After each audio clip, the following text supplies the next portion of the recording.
PruTour took a change of direction on stage 3 between Manchester and Blackpool as the main field missed an arrow and went off course. For a moment, there was confusion. But when they got back on track, the Australian Jay Sweet produced a great sprint to get his first win of 1998. And in a photo finish, Stuart O'Grady snatched third, gaining a 4 seconds time bonus. He now led by 17 seconds ahead of his teammate Chris Boardman, with US Postal riders Baranowski and Hincapie next. Roman wall city of Chester, and the start of stage 4 on the Rudi, home of the famous Chester Cup horse race. The race rolled away along Foregate Street before large crowds, typical of the PruTour, as the 93 survivors headed now towards the hills again. This time the destination is Nottingham, a ride of 154 kilometres crossing the Peak District climb of the Cat and Fiddle. And welcome back to our coverage of the PruTour, the UK's premier cycle race, and there's an extra man in the peloton today, and he's in our team. A warm welcome to Simon O'Brien. Thanks, Phil, but I certainly won't be cycling nearly 100 miles to Nottingham over the Pennines today. I'm going to sit comfortably on the back of this motorbike and have a chat to a few people along the way. And there was a proud father there as well. He's obviously been watching the PruTour on Sky TV. Congratulations to Paul and Catherine. The race on the open highway, the weather conditions were cold, 15 degrees, overcast and a strong wind. But as soon as the race left Chester, they were on the climb of Kelsall Hill after only 8 kilometres. And Jonathan Waters, the clear leader in the King of the Mountains in the blue here, was taking on Jens Voigt of the GAN team. Well, there was no challenge. Voigters got the points. So Waters 4 points, Voigt got 3. Julian Winn was third and Chris Lillywhite over the top in fourth. 25 kilometres down the road, the British teams were on the attack. Kevin Dawson and Julian Winn were now going clear. At 39 kilometres, a chase group was developing. Jakob Nielsen of Denmark and Matthew Possel, another Welshman, were trying to join them. The next climb on the horizon, the Cat and Fiddle, a very big climb over the Peak District, and the two leaders really were beginning to build up a massive margin. Kevin Dawson, the British 100-mile competition record holder and champion, knows all about riding long distances. He lies 41st overall, 18 minutes and 48 seconds off the leader's red jersey. And alongside him now was Julian Winn, a similar distance behind. The gaps were opening. They were now more than 6 minutes ahead of the main pack. Well, the leaders between the two duos on the road was 1 minute and 54 seconds, the official gap. And this is what it looks like from the helicopter. And Paul, there's an awful lot of empty road here.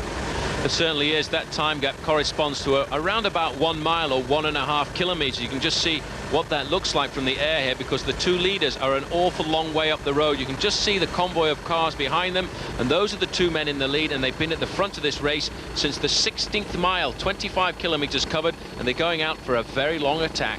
And they built that gap up in something like 35 kilometres of racing. Take it from me, these boys are now hurting. I've climbed this climb up to the Cat and Fiddle on my touring bike. I wasn't going at this pace. Their muscles must be screaming now, and they haven't got an excuse to stop like I did. Lovely view. And these are the people who found the best view of the lot on the Cat and Fiddle. They're high up at the top of the Peak District mountain and are looking down on the whole of the PruTour making its way towards them. Jens Voigt in the sprint leader's jersey, who've been on the attack for the past 2 days, was now in the main field. And it's Tyler Hamilton who's gone clear, a US Postal man. Certainly a good move by the Postal Service, because they are the big rivals of the GAN team, who really have closed this race down so far with the wins by Boardman and Stuart O'Grady. Now they're looking to try and take the overall lead if they can, and this is an ideal climb for them because it's a long climb, the Cat and Fiddle, around about 5 miles in length, not a very steep gradient, and you can see the speed that Tyler Hamilton is able to put in here. Well, he's continuing to ride on a terrifically big gear here on the slower slopes of the Cat and Fiddle. As he starts to move clear now, remember ahead we have two groups of 2 riders up front. They are separated by the best part of 2 minutes, and Hamilton has accelerated well clear of the field. Looking back at the main field there, you can see all the white jerseys on the front. That was the whole of the GAN team trying to keep up a good pace. Meanwhile, further up the mountain field, the two leaders are making a good job and building up quite a massive lead as they go past the restaurant that used to be called the Dish and Spoon. And now it's the shining tour, I believe, Paul. Well, here at the front, Kevin Dawson. He's also the British best all-rounder time trial champion, by the way, and his best 50-mile time, his competition record of 1 hour and 37 minutes. An absolute perfect candidate to ride with Julian Winn here on the climb. Now back in the main field, that's Matt Illingworth, and just behind Matt Illingworth looks a little concerned Chris Boorman, but I think the race is running nicely for him because the men that matter are back in that main field. The orders have obviously gone out this morning from the Great Britain team and the Welsh team managers as well, because they attacked almost immediately. The gun went this morning and they were very aggressive. They were certainly looking for this kind of move. They wanted to put somebody out on the attack. Interesting, the fact is that the team manager for Wales, Shane Sutton, will be arriving this evening, so maybe the boys wanted to show them that they were really in the race. I'll tell you what, they're doing very well, but this is an important move. This is Dariusz Baranowski, who's now gone clear of the pack, and in fact he's in pursuit of his teammate Tyler Hamilton, and very shortly around these bends I think they'll see him. Now this is interesting, Paul, that Boorman and O'Grady do not seem to have countered the attack. It's a very clever move by Baranowski. He knows he's got his teammate up the road there. You can just see Tyler Hamilton going out of view.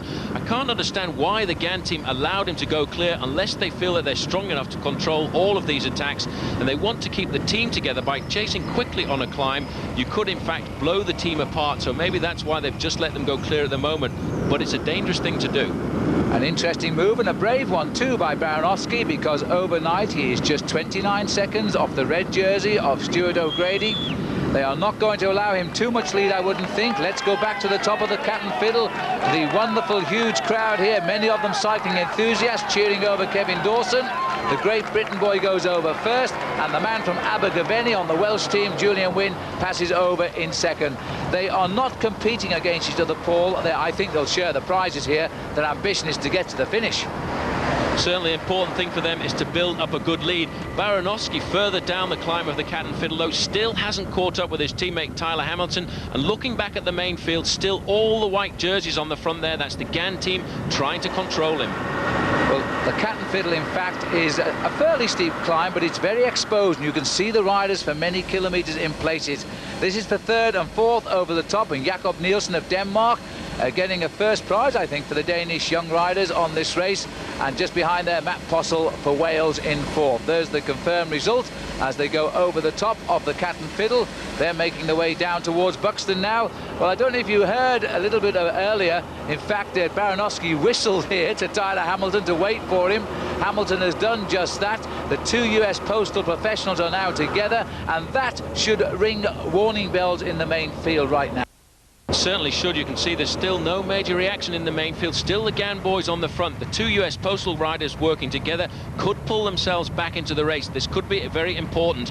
The two leaders, though, the speed felt very high, 57 kilometers an hour. Well, you can see the road as it opens up. This is the second chasing group now, Baranowski and Hamilton. Remember, we still have the Dane and the Welshman in between the two leaders. So we've got three duos on the road at the moment, and then we've got the main pack. The main pack will be far more concerned about the whereabouts here of Baranowski. You saw him look over his shoulder there to see if he was getting away from them, than they will be of the other four riders up ahead. Baranowski is very much a serious contender to win this race. He's number 22. He's 30 seconds ahead of O'Grady. He is the leader on the road now, Paul, by a single second. Just 1 second, but that's all it can take in professional bike racing. Looking back there, it's still the white squad on the front, the GAN team trying to control it, but they should never have let two riders from the same team get clear. They should have tried to close it down almost immediately, and a big chance now for the US Postal Service to really put themselves back in the race. Well, Baranowski here goes over in 5th place. Hamilton will go over the top in 6th. As we go back up to the leaders now, they're racing away from the top of the Cat and Fiddle. You can see it way in the distance now. Kevin Dawson, Julian Winn are onto something good here, I feel, today. These are the time gaps now. 3 minutes 4 seconds between the front four riders on the road, but significantly Baranowski and Hamilton are 30 seconds ahead of the main field. They're the ones they're hunting down. We'll take a break.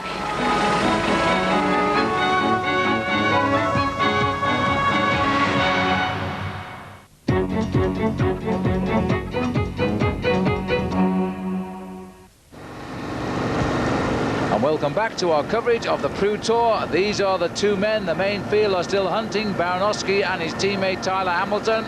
They are hanging on by just around about that 30 seconds, but they are pulling back of the first of the pairings ahead of them. And there is Jakob Nielsen and Matt Postlethwaite. And that'll be a good chance if they can just pull these two riders back. Then you have four men who will work together, although the two men they're about to catch now, Phil, have been away for an awful long time. I would think of probably a spent force. Well, two First Division professional riders coming up now on the elite amateur riders on the far right.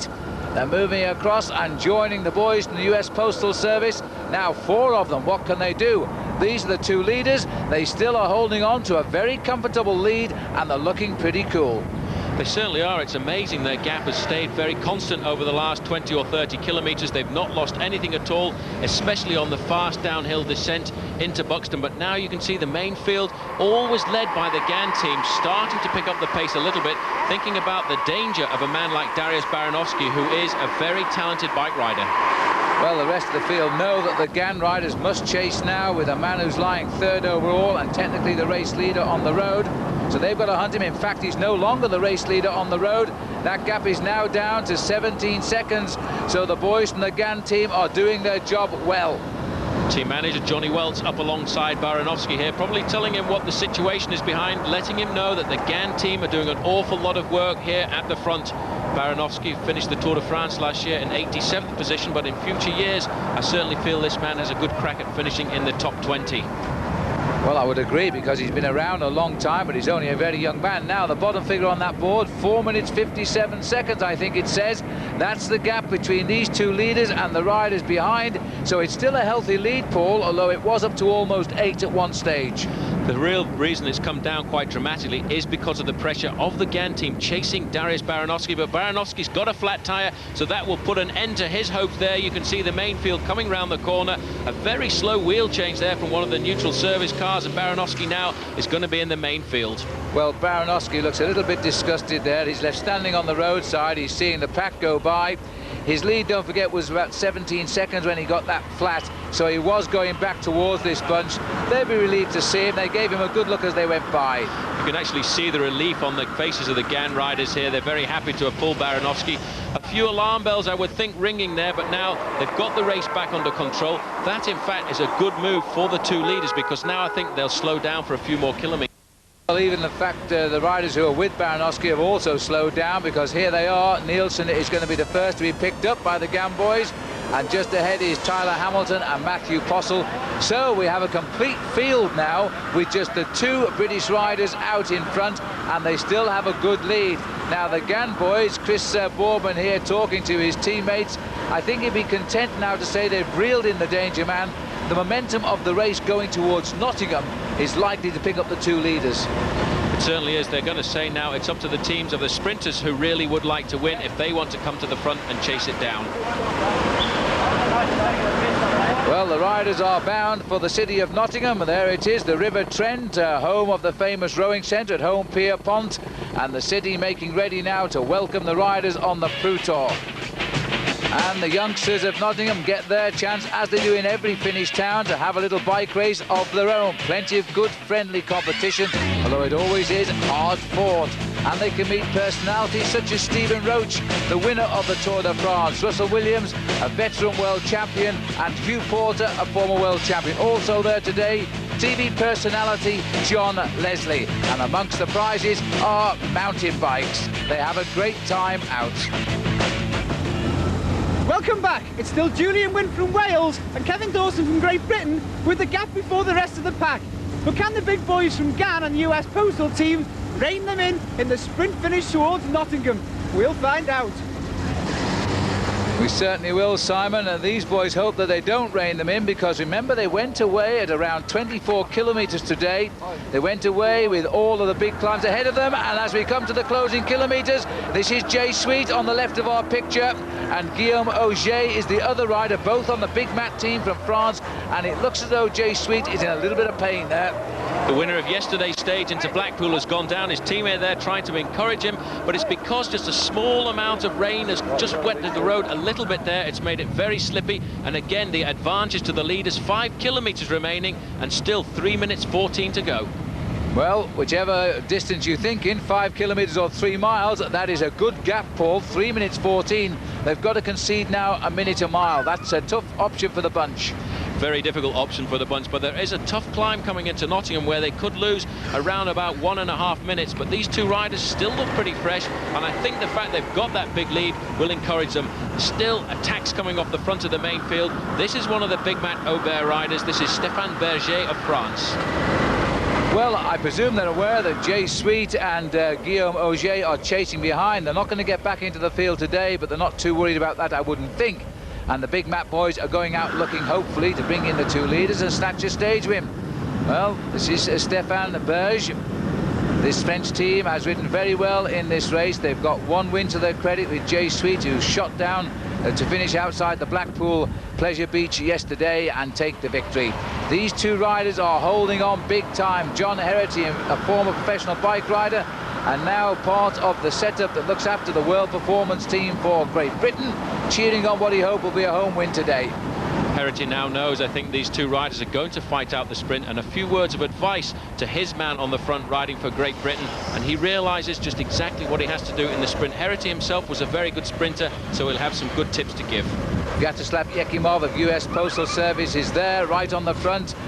Stuart O'Grady in the red leader's jersey is being very vigilant now. The speed is up and the gap is tumbling at quite an alarming race, and I'm not surprised because these riders are getting very twitchy indeed now. 3 kilometres to go. The gap is beginning to fall very, very quickly indeed. It is going to be touch and go. It certainly is. The main field now will be pushing speeds of around about 60-65 kilometres an hour. The gap has come down 2 minutes 15 seconds, so I would say, Phil, these two men are not going to get caught, but which one's going to win? Which one indeed, because we've seen them on the road share the food, and they have obviously shared the prizes today. They haven't wasted energy trying to beat one another, but of course they both want the £1,000 for the stage victory. Well, we'll have to find out very shortly, because first of all they've got to survive. These moments of hesitation by the big field as they reshuffle are crucial now to the success of this escape. Now, this is the climb I was telling you about. 2 kilometres remaining to the finish. Just over the top, it plunges right down into the city centre of Nottingham. We've just been past the factory where rally bicycles have been made for many, many years. Second position there, Julian Winn, looking quite comfortable, taking a back seat, letting his own partner for the whole day this afternoon, Kevin Dawson, set the pace at the front. Well, Nottingham has been the home of the bicycle industry as well, of course, and now the bike riders are coming in towards the finish.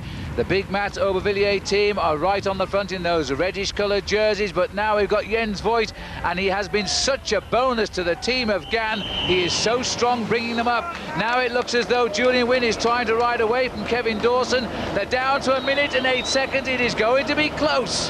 Very quick the way that gap came down. One time over 5.5 minutes, now just 1 minute and 8 seconds remaining. Julian Winn tried to get away there, but you see Kevin Dawson very alert. He's obviously warned about that by John Herity, and he came straight back to him. Two men still in the lead.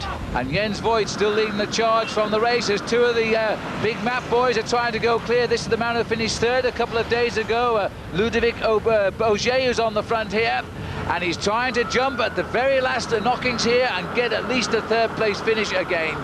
This is a great launch pad to the victory if you can just get away. It's a very difficult climb. At the front, the two leaders have 1 kilometre remaining. Now Julian Winn starting to look a little bit worried. Over his shoulder all of the time, he can sense the fact that Kevin Dawson is there. Dawson, not a great sprinter, but after such a long breakaway, it could go either way. And if they succeed, and it looks as though they will have led this race for the 130 kilometres today. Now this is the turn into the home straight. A massive crowd again in Nottingham by the university here. And look at this now, because Kevin Dawson is going to come from behind and go for the line, but Julian Winn isn't done for yet, because Julian Winn of Wales is digging very deep into his reserves here. This is going to be a big victory for this young man, and he takes it on the line, and Kevin Dawson right with him in second place. Well, 2 years ago, Winn was a top cross-country cyclist. Now it looks like he's going to be a top road man. Here's the bunch being led out by Big Magnus Backstedt of Gann. The man he wants to win is in the red jersey for the bonus, and O'Grady now is coming as Backstedt moves over to let him through, and Stuart O'Grady gets another bonus. He takes third place again. Well, that man is riding so well this event. The happy day for Great Britain and Wales all began 24 kilometres out from Chester. They faced a ride alone of 130 more. And at the finish, Julian Winn of Wales got a big stage win for the country. And for him, I would think, a certain place in the Commonwealth Games. In the sprint for the third place, the red jersey of Stuart O'Grady cleaned up the seconds again. This man is nosing further ahead. Well, first the stage result, a win for Winn. Dawson second, O'Grady third, Andre Korf there again in fourth. Further down, Sean Yates safely home, 44th this time out. Well, Julian, that was a long way to ride at the front of the race to get a great victory. Yeah, it was. It was a very long way, you know. I doubted it a couple of times, but when Kevin came up to me, you know, it was an ideal combination, really. And he was just, you know, really strong, and I owe a lot to Kevin as well, you know. And anything to do with the fact that Shane Sutton's coming on the race in a couple of days' time? Yeah, well, if I didn't win, he probably beat me up, so, you know, I had no choice, really.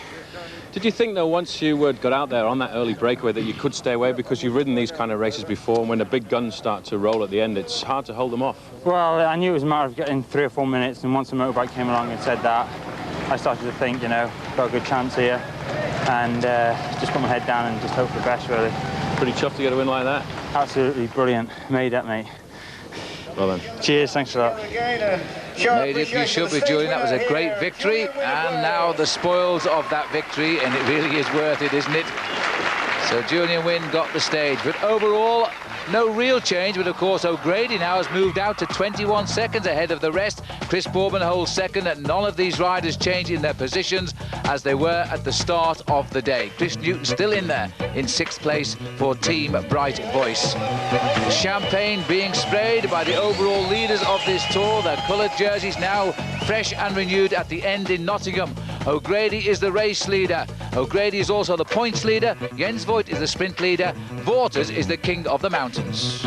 A well-taken win indeed. I'm sorry for the pun, but Julian really does have the right name. The British riders today started out with great determination, and they got the result they wanted. Now it's on stage number 5. The riders going away from Birmingham, 207 kilometres across the Welsh mountains. The race will finish in Cardiff.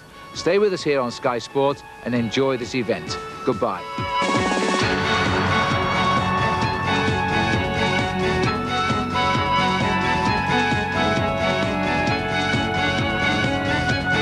What do you think of that then? Do you enjoy that?